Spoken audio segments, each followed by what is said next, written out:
To political controversy in Georgia now, where a former footballer has been named as the country's new president amid a constitutional crisis. Mikheil Kavelashvili election was boycotted by the opposition, who've described the process as illegitimate.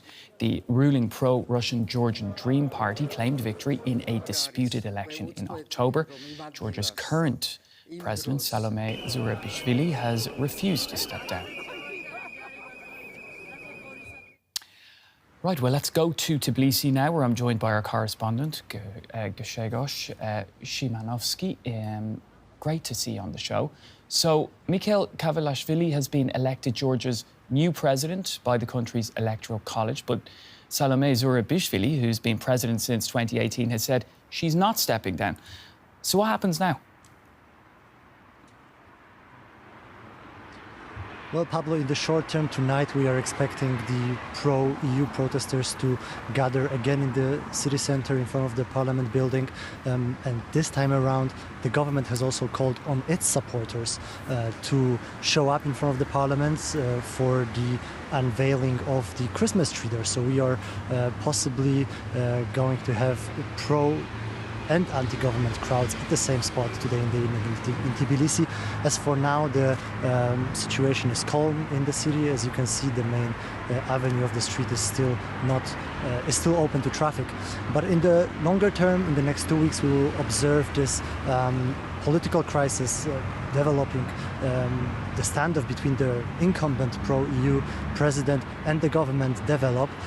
She's supposed to step down and leave the presidential palace by December 29th, when her term is ending. But she has said that this election today was illegitimate, and because of alleged fraud in the last parliamentary elections in October. So the standoff here in Tbilisi is going to continue, at least for the next 2 weeks. Grzegorz, tell us a little bit more about Mikheil Kavelashvili.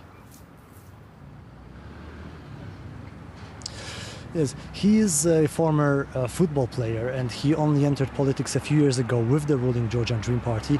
And he is particularly known for his anti-Western rhetoric. He is considered a figure with using strong language, a radical promoting radical positions in the government camp, and he was also one of the initiators of the so-called foreign agents law that cracked down on non-governmental organizations receiving funding from abroad. So the critics are saying that he will be supporting the government and basically facilitating what they see is the country's turn away from the EU.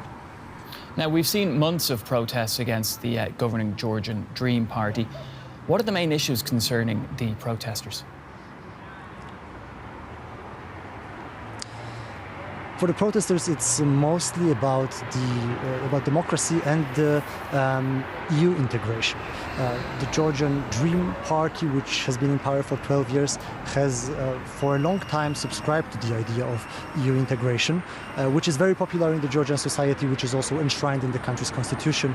However, after Russia's invasion of Ukraine, things have changed a little bit, especially in the last year. We've seen Georgian Dream politicians, officials coming out with increasingly anti-Western rhetoric, and also cracking down on NGOs and LGBT rights. So the protesters see this as a sign of turn away from the EU and possibly towards Russia. All right, we'll have to leave it there. DW correspondent Grzegorz Szymanowski joining us from Tbilisi. Thank you.